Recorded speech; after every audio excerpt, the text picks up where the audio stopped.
네, 반갑습니다. 박동준 목사입니다. 어, 여러분, 제가 어디 가서 제 소개할 때 제가 그린 그림으로 제를 소개하는데 비슷한가요? 네. 제가 그린 그림 저 같은 사람은 눈 작게 그리고 코스염 그림은 제가 됩니다. 딱 봐도 비주얼상 목사가 아닌 것 같잖아요, 그렇죠? 사람들이 제가 목사인 줄 모르고 주로 저한테 뭐라 묻냐, 헬스장 간장이냐고 많이 묻습니다.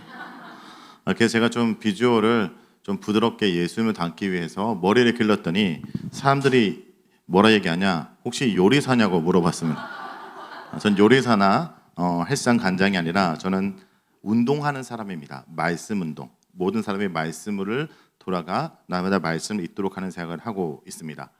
오늘 특별히 여러분 큐티에 대해서 방법과 특별히 바르게 묵상하는 것.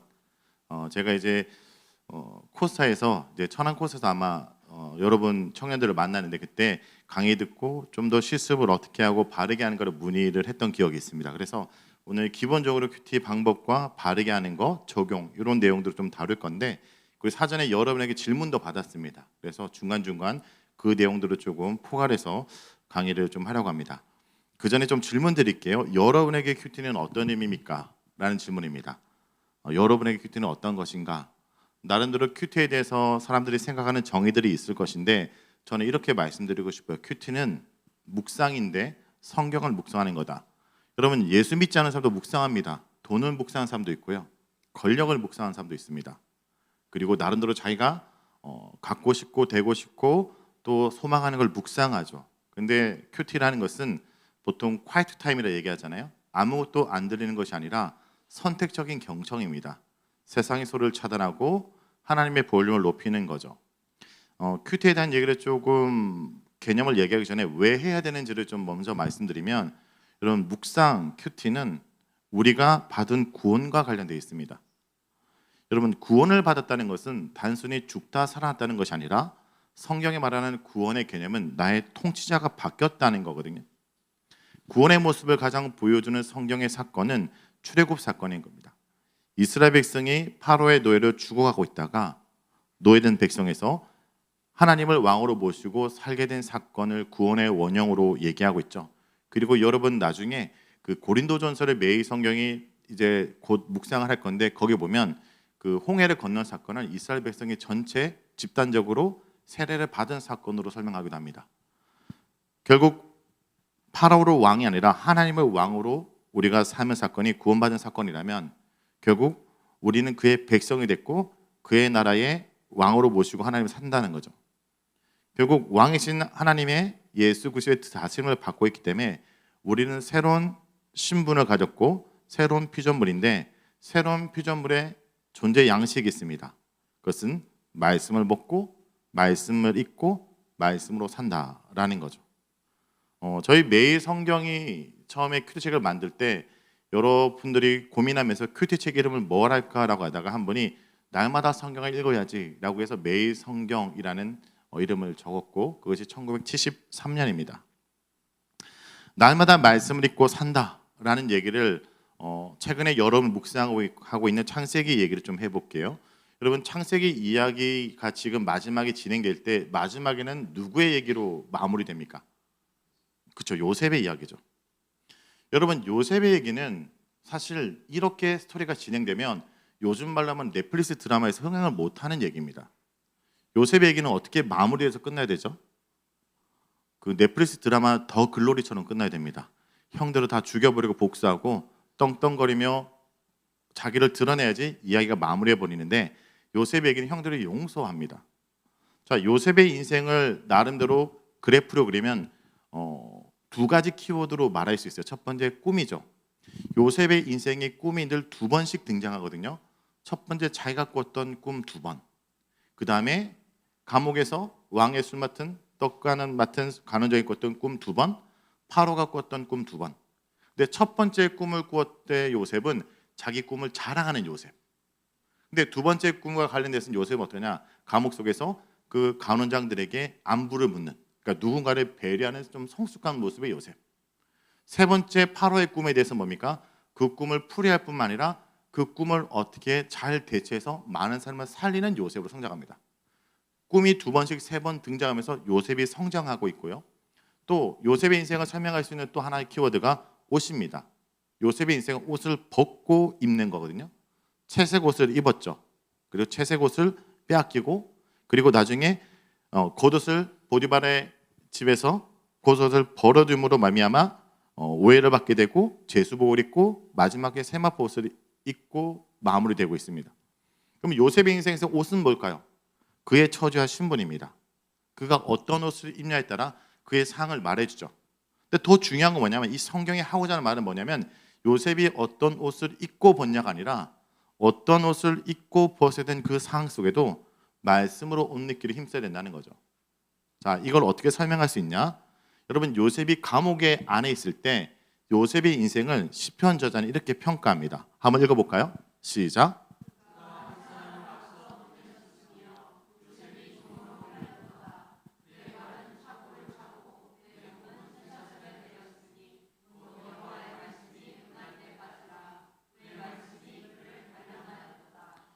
그 감옥에서 힘든 시간이 말씀이 그를 연단했던 시간이라고 해석합니다.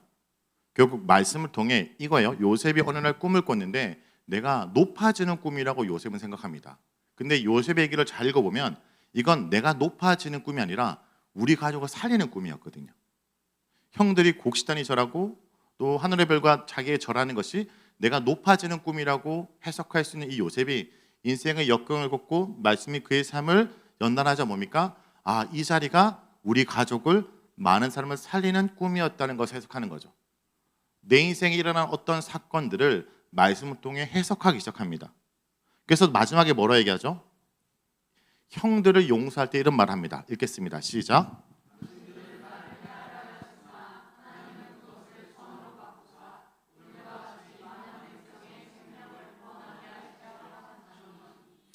요셉이 야곱이 죽고 나서 형들이 두려워합니다. 처음에 요셉이 형들을 용서했다고 얘기하지만 형들은 가해자 입장에서 아버지가 아니면 요셉이 우리를 죽일 수 있겠다 생각하는데, 아버지가 죽자 두려워할 때 요셉이 형들에게 얘기하죠. 내가 이렇게 여기까지 팔려왔고 총리가 된 것은 하나님이 이 모든 일을 일으키셔서 바로 우리 가족을 또 하나님의 백성을 만든 거라는 하나님 나라의 이야기 속에 그는 살아갔다라는 거죠. 먼저 이런 얘기를 하고 싶어요. 여러분, 어느 날 내가 꿈을 꿉니다. 그 꿈을 꾼 것보다 중요한 게 뭔지 아십니까? 그 꿈을 어떻게 하나님의 관점으로 바르게 해석하냐라는 거예요. 요셉의 얘기를 제가 묵상하면서 이런 생각이 들었어요. 꿈을 꾸는 건 나의 의도와 다르게 꿀 수도 있고 꾸지 않을 수도 있죠. 제가 묵상 나눈 모임에서 어떤 분이 이런 얘기를 해요. 나는 요셉 같은 꿈을 꾸지 않고 맨날 개꿈만 꾸는데 이거는 어떻게 해야 되냐라고 생각해요.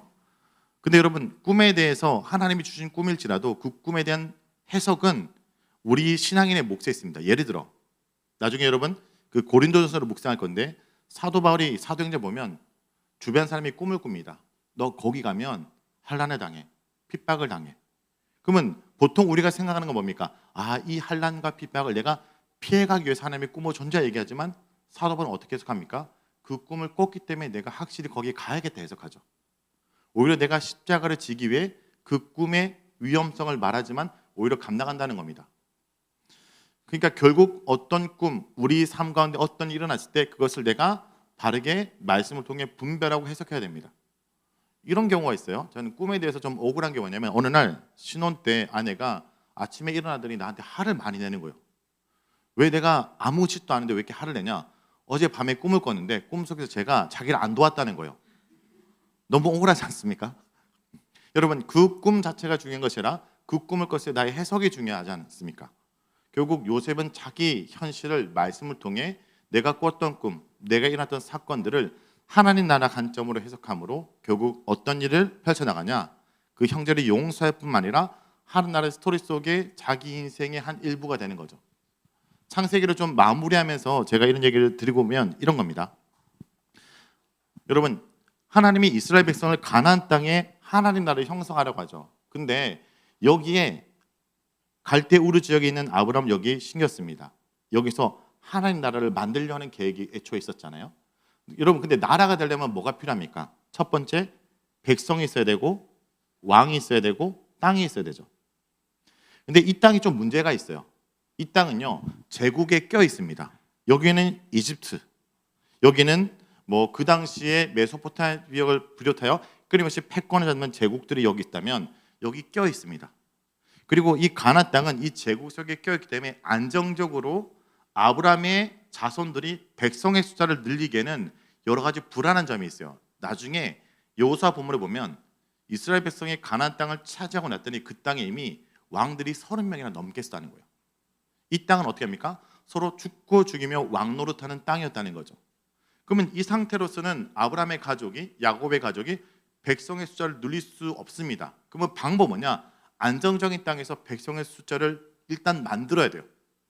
자, 그런 의미에서 하나님이 요셉을 그 형제의 사건을 통해서 팔려가도록 하는 거죠.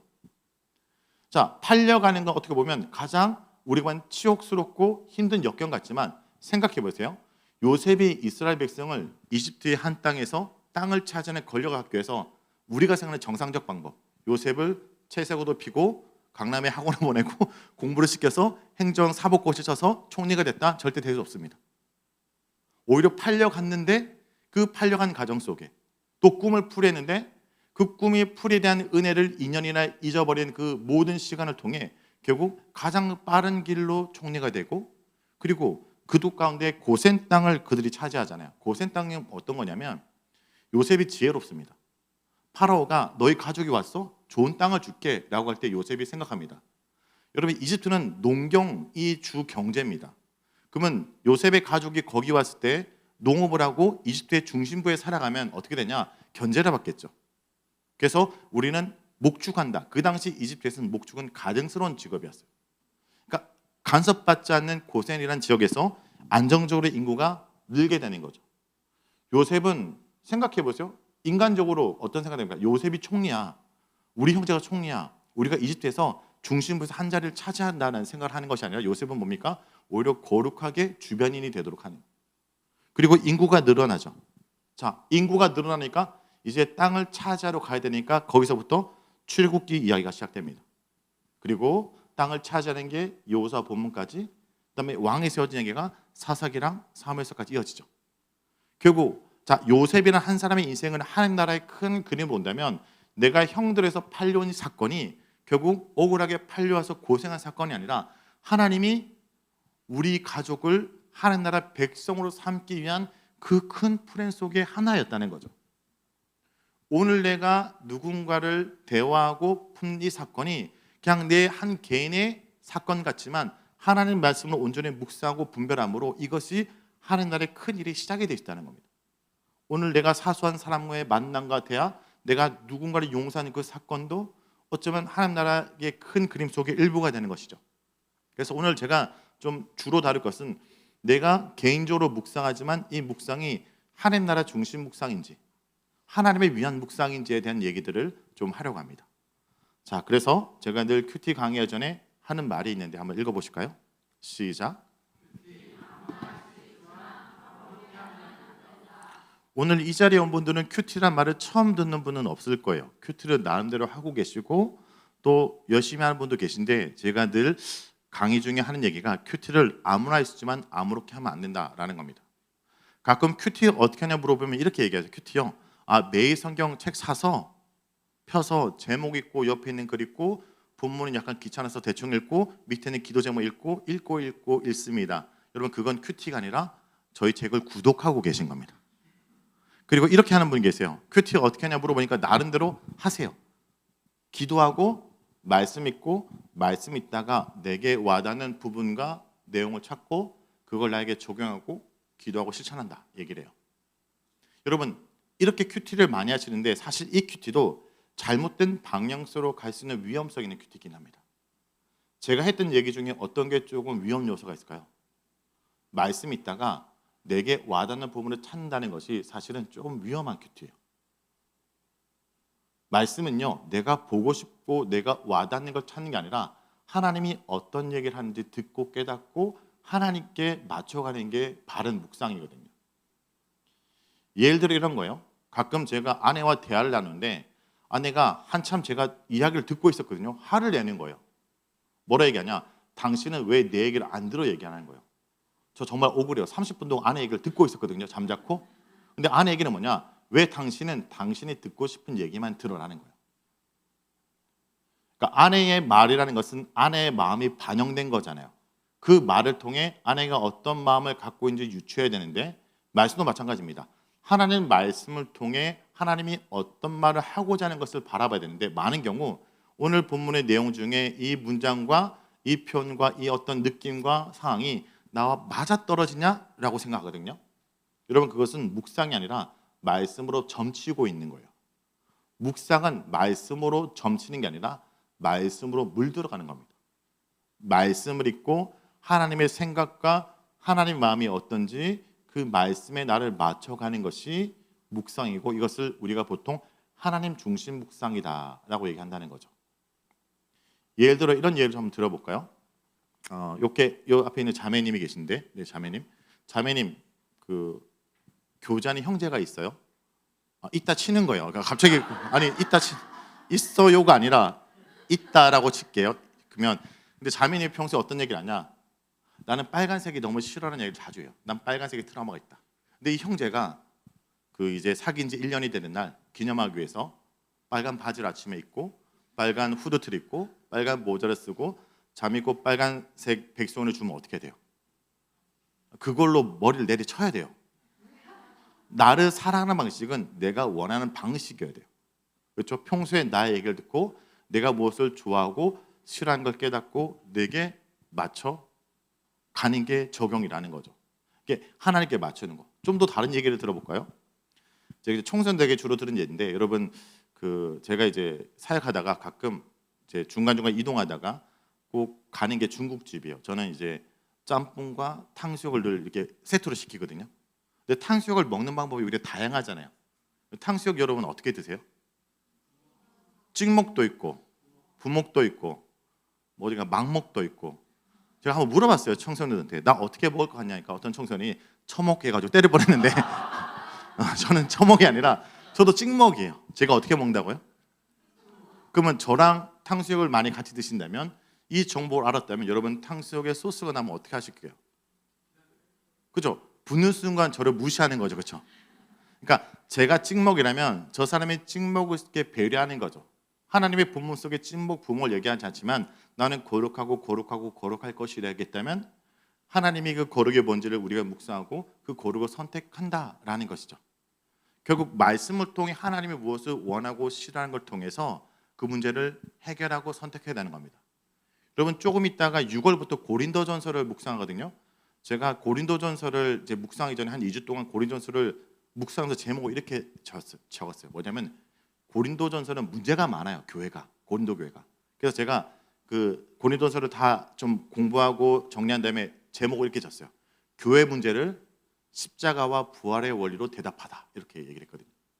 그러니까 고린도전서는 고린도 교회가 문제가 많은데 사도 바울이 이 수많은 교회 문제를 그리스도의 십자가와 부활의 원리로 문제를 해결하며 답변하고 있는 책이라는 거죠. 결국 우리 안에 교회 문제든 내 개인의 문제들 하나님과 예수 그리스도의 십자가를 우리가 묵상하며 어떻게 분별하고 나을 것이 묵상을 통해 우리가 바라봐야 될 부분들이다라는 것입니다. 자, 그래서 여러분 기본적으로 말씀을 바르게 하나님 중심 묵상한다라는 걸 다루기 전에 기본적인 큐티 순서를 좀 알려드릴게요. 많은 경우 이 큐티 순서를 모르고 그냥 큐티를 딱 하는데 여러분 큐티 책이 나름대로 순서가 있어요. 첫 번째 거기 표가 있죠. 시간과 장소를 구분하는 겁니다. 내가 큐티를 언제 어디서 할 건가 정하시는 게 중요합니다. 꼭 지키지 못하더라도 이 시간과 장소를 정하냐 정하지 않냐는 건 되게 큰 차이가 있습니다. 여러분 우리 교회에서 주일날 몇 시 어디서 예배드립니까? 주일 예배가 몇 시죠? 예배를 자주 안 드리시나요? 몇 시 드립니까? 9시? 그렇죠. 장소가 어디입니까? 그렇죠. 지난주 주일 지키셨습니까? 네. 근데 사실은요, 여러분이 주일을 지킨 게 아니라 주일이 여러분을 지켜주고 있는 겁니다. 여러분이 그 시간과 장소를 지킴으로 그 시간과 장소를 일주일 동안 나를 하나님의 사람으로 지켜주고 있는 거죠. 원래 성경의 주일의 개념은 일요일이 아닙니다. 원래 성경에 말하는 주일의 개념은 언제일까요? 예수님을 나의 구주로 영접한 내 인생의 모든 날이에요. 그러니까 이번 한 주를 주일로 보내는 방식이 일주 중에 하루를 주님께 그 시간을 주님께 드림으로 나머지 모든 걸 주님께 드리는 거예요. 그리고 오늘 하루를 주님께 드리는 방식이 뭘까요?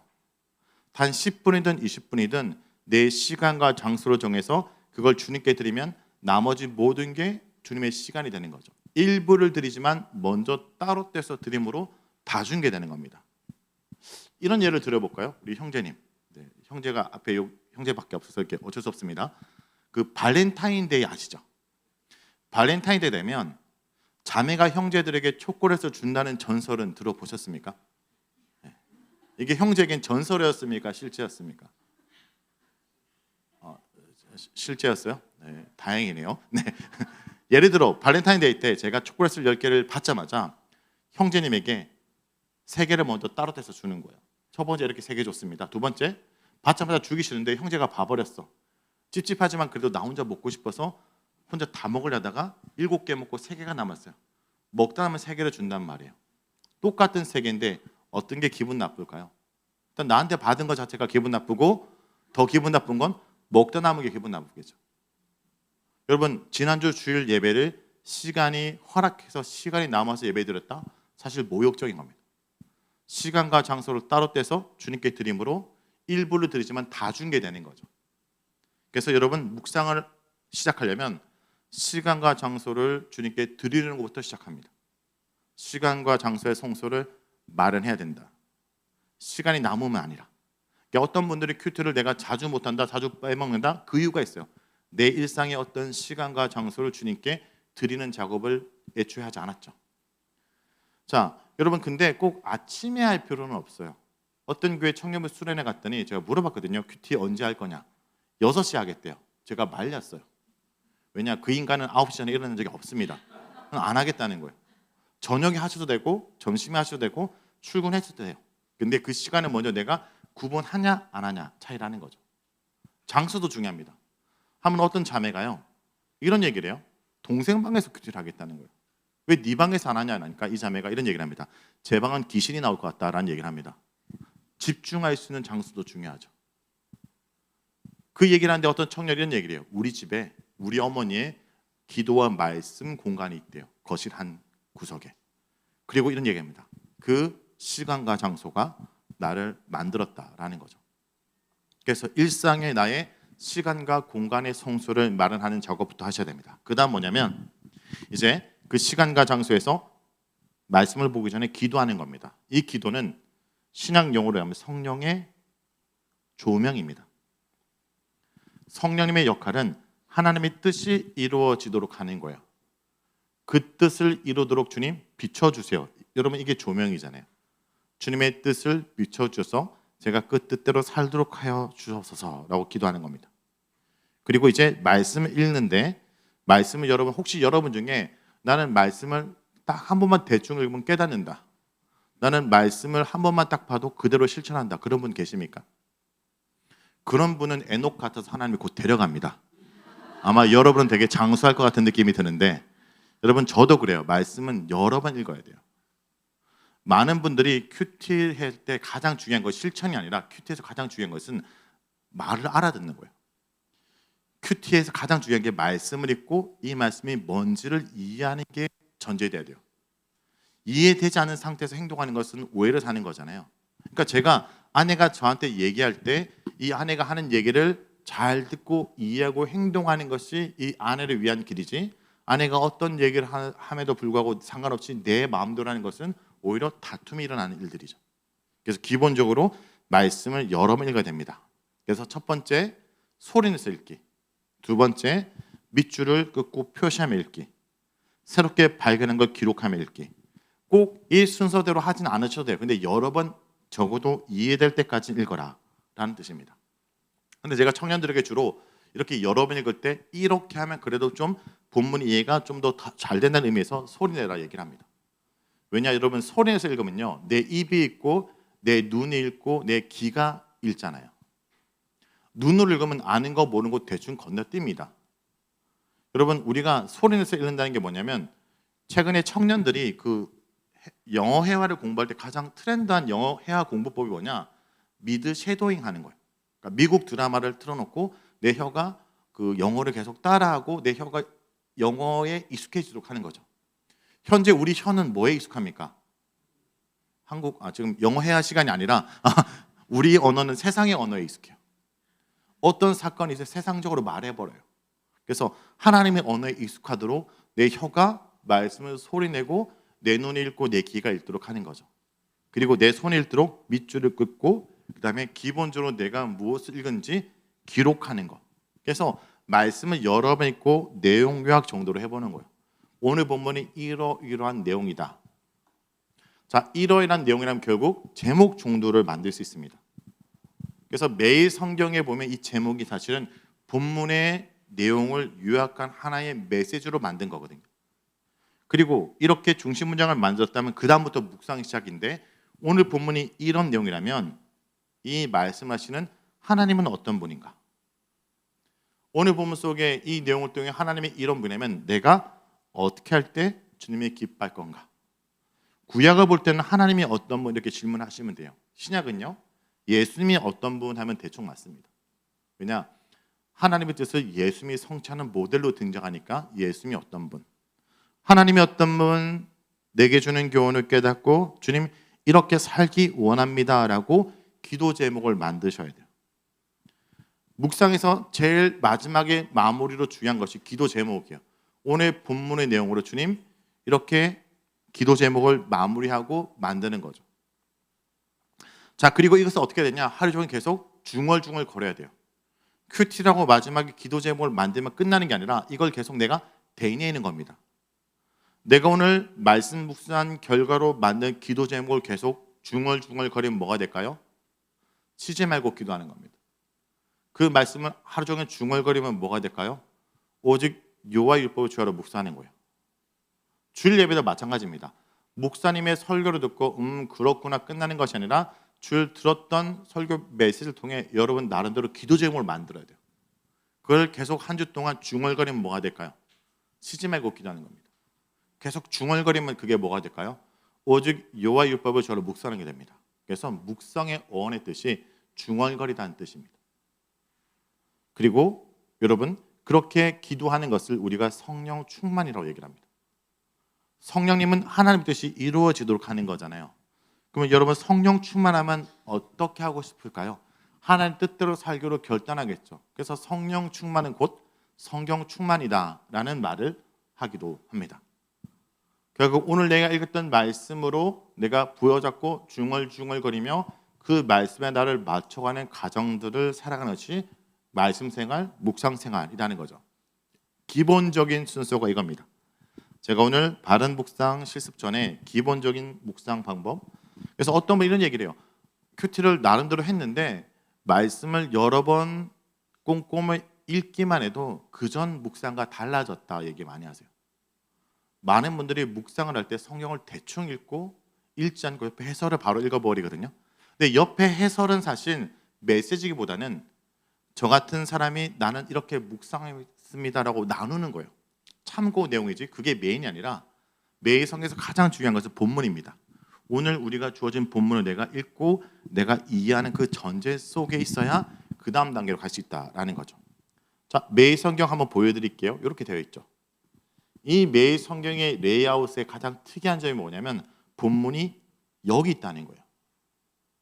본문을 먼저 읽어야 되는데 본문이 왜 여기 있냐? 이거 먼저 읽으라는 뜻이 아니라 이것은 반쪽 가리고 시작하라는 뜻입니다. 본문이 여기 있으면 어떤 문제가 있냐? 적기가 좀 불편해요. 그래서 이쪽에 적을 수 있게 기도하고 말씀 여러 번 읽고 여러분 나름대로 내용을 요약하는 거예요. 짧게. 내용 요약한 다음에 오늘 본문이 이런 제목이구나.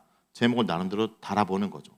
저 같은 편집자는 오늘 본문을 하평이나 칼을 했지만 여러분 나름대로 제목을 적어보고 제목을 적었다는 것은 본문이 이해됐다는 겁니다. 그러면 이걸 갖고 오늘 본문 통해 하나님이 어떤 분 내게 주는 교훈, 기도 제목. 그래서 이 기도 제목 하루 종일 중얼거리면 쉬지 말고 기도하는 거. 이걸 하루 종일 중얼거리면 오직 여호와 율법을 주로 묵상하는 거가 된다는 거죠. 자, 매일 성경 사용법이 사실 앞에 이렇게 있어요. 보여드릴게요. 매일 성경 피면 이렇게 설명되어 있습니다. 여러분 기도하세요. 말씀 여러 번 읽으세요. 중심 내용을 요약하세요. 하나님 어떤 분, 내게 주는 교훈, 기도 제목. 이거 앞에 있는데 사람들이 안 읽어서 제가 세종까지 이렇게 내려온 겁니다. 네.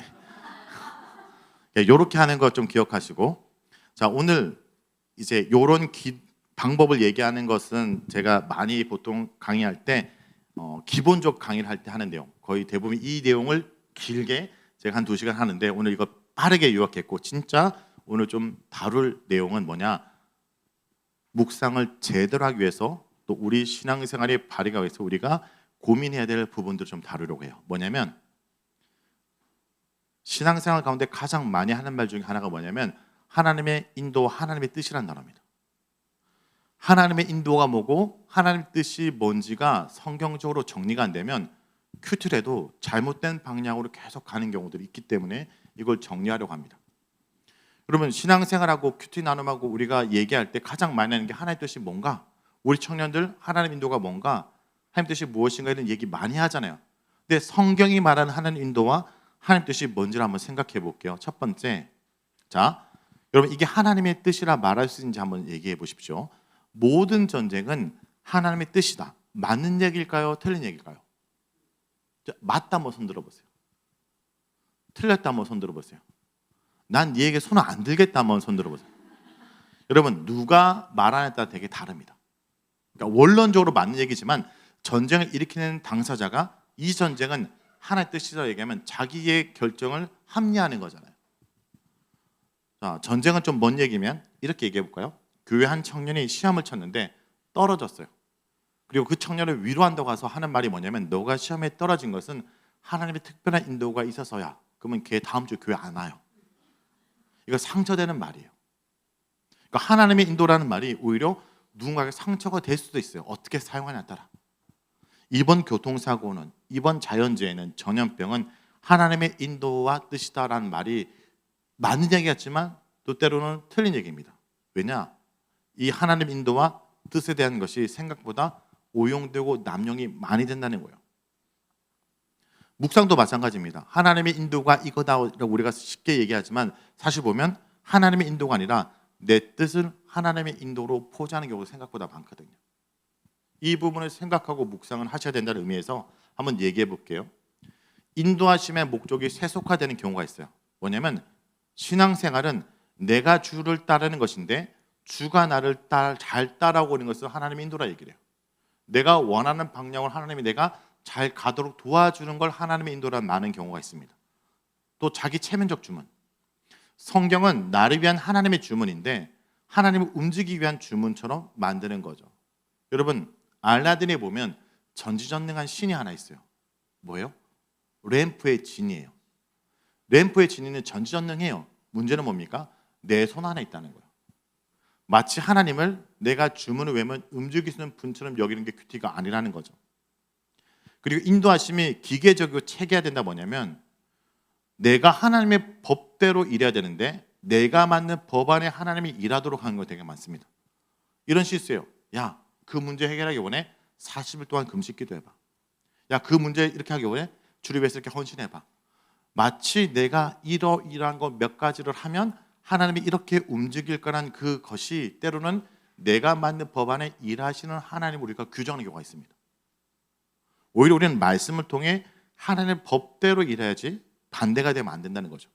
그래서 묵상이 하나님에 대한 오해와 왜곡이 되는 작업이 되지 않도록 말씀을 통해 우리가 잘 따라가려면 자 이것을 생각해야 됩니다. 뭐냐면요, 바로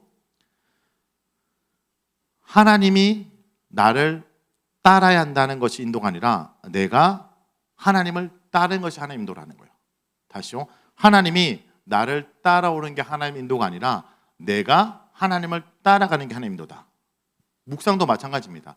내가 하나님을 따르기 위해서 묵상하는 것이지 내가 묵상해서 내가 원하는 것을 성취하기 위해서 하나님이 나를 잘 따르는 하나님 인도와 뜻이 아니라는 거예요.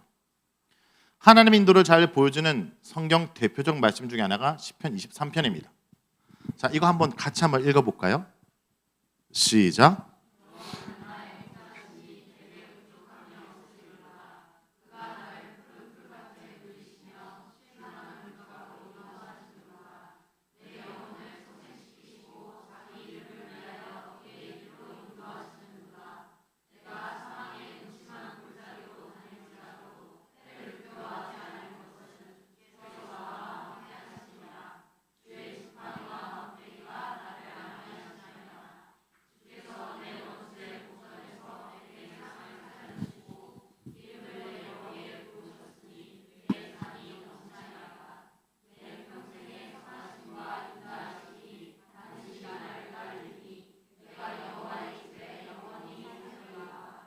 아멘. 자, 여러분 이 말씀 우리가 함께 읽지만 지금 이 말씀 우리가 이해할 때 어떤 렌즈를 갖고 있느냐에 따라 이 말씀이 전혀 다르게 해석되고 와닿을 수 있다는 걸 좀 예를 들어 볼게요. 극단적인 얘기는 한데 첫 번째 이 본문을 제가 아주 삐딱하게 해석해 볼게요. 그러니까 지금 이 말씀을 읽는 이 사람은 인생이 잘 풀리지 않는 거예요. 불평과 불만이 가득한 상태에서 이 본문을 삐딱하게 해석을 해볼 건데 중요한 건 여러분 이걸 해석할 때 제가 이걸 삐딱하게 해석하는데 시험 들면 안 됩니다. 알았죠? 제가 예를 든 겁니다. 자, 1절부터 저는 말이 안 된다고 생각해요. 왜냐? 여호와가 나의 목자면 부족함이 없어야 되죠. 근데 딱 봐도 여러분이나 저나 많이 부족하죠. 그렇죠? 여러분 여호와가 나의 목자인데 우리 왜 이렇게 부족해요? 부족함이 없다면서요. 부족한 거 덩어리입니다. 여호와가 나의 목자면 여러분 우리 집에 뭡니까? 푸른 풀밭. 우리 집에 큰 정원 하나 있어줘야 되는 거 아닙니까? 여호와가 나의 목자면 쉴만한 물가? 우리 집에 수영장 작은 거 정도는 있어줘야 되는데 그런 거 없어요. 우리 집은. 여호와가 나의 목자면 내 영혼을 소생시키고 여러분 지금 내 영혼이 소생되는데 이게 점심되니까 좀 졸리고 힘들어요. 여호와가 나의 목자면 애초에 나를 사막의 은침한 골짜기로 데려가면 되는데 굳이 거기서 가서 나와 함께 한다는 것도 이해가 되지 않고요. 그리고 여러분 우리 청년들이 왜 시험 든 줄 아세요? 내 원수의 목전에서 나한테 상을 차려야 되는데 대부분 뭡니까? 내 눈앞에서 내 원수의 상을 잘 차려주잖아요. 그 인간 잘 돼야만 돼. 그 인간 잘 되고 연애도 잘하고 인생이 잘 풀리잖아. 그 교회도 안 되고 악한 인간이 악인의 형통을 보니까 우리가 마음이 뒤집어지죠. 그리고 여러분 6절이 결론적이에요. 뭐냐? 우리가 지금 간절히 원하는 건 뭡니까? 내 집입니다. 근데 자꾸 여호와의 집을 준다니까 하나도 위로가 안 되죠. 그렇죠? 내 집 마련이 우리 인생의 목적인데 여호와의 집을 준다 하나도 위로가 되지 않습니다. 자, 그러니까 우리가 이걸 어떻게 읽어버리냐? 이제는 무조건 좋게 내 욕망과 야망을 투영해서 읽어볼게요. 좋은 것 위주로 읽어보겠습니다. 자, 이제 부흥사처럼 읽어야 되는데 그게 잘 될지 모르겠지만 여러분 여호와가 나의 목자입니다. 앞으로 여러분 인생에 하나도 부족함이 없을 겁니다. 앞으로 아멘이 나오죠. 앞으로 여러분 집에 큰 정원, 큰 수영장 딸린 집에 살찌어다 하면 갑자기 아멘이 나오고 믿음이 솟구쳐 오르고 막 너무 기쁘잖아요. 근데 여러분 이것도 뭡니까? 잘못된 읽기라는 거죠. 바르게 읽기가 뭐냐? 아까 얘기했지만 하나님 중심 읽기입니다. 이 본문을 통해 하나님을 중심으로 두고 묵상해야 된다. 그리고 또 한 가지가 있어요. 기본적 전제는 이 본문을 읽고 적용하는 걸 통해서 하나님을 위한 선택이 되도록 한 게 하나님 중심 묵상이라면 또 하나는 뭐냐면 이걸 잘 이해하기 위해서 써야 되는 한 가지 방법 중에 하나가 장르에 맞게 읽기입니다. 시편은 시처럼 읽어야 돼요. 그러니까 시를 이해하는 방식을 철저히 우리가 어느 정도 따라줘야 돼요. 서신서는 여러분 뭡니까? 편지죠. 고린도전서 읽을 때 여러분 힌트 드릴게요. 고린도전서 잘 읽는 방법. 제가 한번 어떤 교회 갔더니 어떤 목사님이 부임하셨어요. 그분이 로마서를 너무 사랑한대요. 로마서 설교를 하시겠대요. 그래서 제가 부교육자 때 기대하고 들었어. 근데 첫 주에 로마서 1장 1절을 설교하시는 거예요. 둘째 주에 1장 2절을 설교하고 셋째 주에 1장 3절을 설교하다가 그 앞부분에 한 단어 갖고 1시간 설교하더라고요. 제가 그 설교를 들으면서 어떤 생각하는지 아십니까? 저러다가 예수님 오기 전에 로마서 안 끝나겠네 생각이 들었습니다. 편지는 여러분 한 번에 읽어야 돼요. 그렇죠? 카톡을 보내면 카톡을 빨리 읽고 이 편지의 의도가 뭔지를 깨달아야 되는데 대부분 사람들이 어떻게 하냐? 동지나하고 점 3개 점점점 지금 이 점 3개가 뭔지를 계속 생각하는 거예요. 그 편지란 장르는 뭡니까? 그 의도를 파악하면 읽어야 되잖아요. 고린도전서 잘 읽는 방법은 고린도 교회에 왜 이런 편지를 보냈을까를 그 고린도전서 내용 속에 고린도 교회의 상황을 유추하면서 읽어야 돼요. 특별히 서신서는 당시 교회가 겪는 여러 문제에 대해서 믿음으로 어떻게 대응할지를 적는 목적이 있습니다. 그러니까 서신서 너머는 편지의 상황이 있다는 걸 전제하고 해야 되고 그리고 창세기나 여러분 복음서가 왜 좀 재밌는 줄 아세요? 여러분에게 익숙한 글 양식이에요. 내러티브, 드라마 형식이에요. 그래서 우리가 좀 와닿아요. 그리고 여러분 시편은 좀 더 우리가 왜 쉽게 묵상하는지 아십니까? 여러분 시편의 장르를 여러분 날마다 경험하고 있어요. 혹시 여러분 아침에 일어나서 샤워하면서 노래 불렀습니까? 그 시편입니다. 나름대로 여러분 인간은 누구나 신이라는 말이 있는데 뭐냐면 태어나자마자 우리는 오늘도 시 한 편 읽고 온 거예요. 이 시편은 씨라는 형식이 존재한다는 걸 알고 보면 보세요. 첫 번째, 요한은 나의 목자다. 비유잖아요. 그럼 나는 뭐예요? 양이죠. 여러분, 양이 어떤 존재입니까? 돌봄이 필요한 존재입니다. 양은 혼자 스스로 살기가 쉽지 않아요. 목자가 돌봐줘야 돼요. 양털도 깎아줘야 되고 또 적으로부터 또 짐승으로 지켜줘야 됩니다. 양 같은 우리에게 목자가 하나님이므로 enough, 충분하다는 뜻으로 1절부터 이렇게 해석하면 나머지는 자연스럽습니다. 여호와가 나의 목자니 뭡니까? 나를 푸른 불에서 누이시기도 하고 실마른 물가로 인도하시기도 한다. 그리고 3절 보면요, 내 영혼을 소생시킬 뿐만 아니라 자기 이름을 위하여, 내 이름 때문에 주님께서 인도하는 것이 아니라 자기 이름 때문에 인도하는 것은 시편이라는 게 되게 짧지만 이 속에 엄청난 내용이 함축될 수 있습니다. 이게 시의 특징이잖아요. 이스라엘 백성을 하나님이 구원할 때 뭐라 얘기하냐? 에스겔을 보면 이스라엘 백성을 구원하는데 내 이름의 영광을 찾겠대요. 이스라엘 백성을 구원하는 것이 하나님께 영광되는 사건이라는 거죠. 우리로 얘기하면 뭡니까? 우리가 구원받는 사건이 우리를 위한 게 아니라 하나님의 이름이 영광된다라고 성경은 표현하고 있다라는 거죠. 그리고 사망의 음침한 골짜기 뭐냐면 인간이 하나님을 떠나 신랑원의 삶을 살아갈지라도 주님이 그 인생 여정 가운데 함께 해주시고 지팡이는 가이다는 것이고 막대기는 지켜내는 겁니다. 나를 인도하고 지켜내시고 내 원수의 목자에서 내 잔을 내게 머리를 분다라는 거 뭐냐면 그 다윗의 인생 가운데 압살롬 같은 대적이 둘러쌌을 때 주변에 돕는 손길을 허락하시고 그리고 여기 보면 내 평생에 선하고 인자하심이 나를 따른다. 이 따른다의 원이 쫓는다는 거거든요. 원수가 나를 쫓아오지만 하나님의 선하고 인도하심이 나를 쫓아옴이 더 강하다는 거죠. 여러분 이 본문이 저는요 야곱의 인생을 보면서 깨달았어요. 야곱이 형이 쫓아올까 봐 형이 나를 죽일까 봐 라반의 집에 도망갔는데 그를 쫓아온 건 뭡니까? 하나님이었어요. 하나님이 베델까지 쫓아오셔서 그와 함께 사닥들 내며 그 인생 가운데 여전히 선하고 인도하심이 쫓아왔던 거죠. 요셉이 이집트로 팔렸지만 뭡니까? 형들은 팔아버렸지만 하나님은 요셉을 따라 이집트까지 쫓아오셔서 그 인생을 축복하고 함께하는 동행의 축복을 허락하는 거 우리가 묵상하는 거죠. 결국 이 본문의 하나님의 인도는 이런 내 인생 여정 가운데 하나님 나와 동행하여 주신다라는 의미입니다. 첫 번째, 성경의 하나님의 인도라는 것은 내 인생 여정 가운데 어떤 목적지를 빨리 들어주는 것이 아니라 이런 내 인생과 함께 하여 주심. 그리고 성경 보면 하나님의 인도는 하나님의 선한 뜻을 이루는 과정 속에 가장 많이 언급돼요. 내 뜻이 아니라 하나님의 선한 뜻을 이루는 것을 하나님 인도로 얘기하고 또 하나 구속의 사건을 통해 하나님 인도를 가장 많이 언급합니다. 좀 더 쉽게 얘기할게요. 하나님 인도는 원래 우리가 있어야 되는 그 자리를 되찾도록 하는 거예요.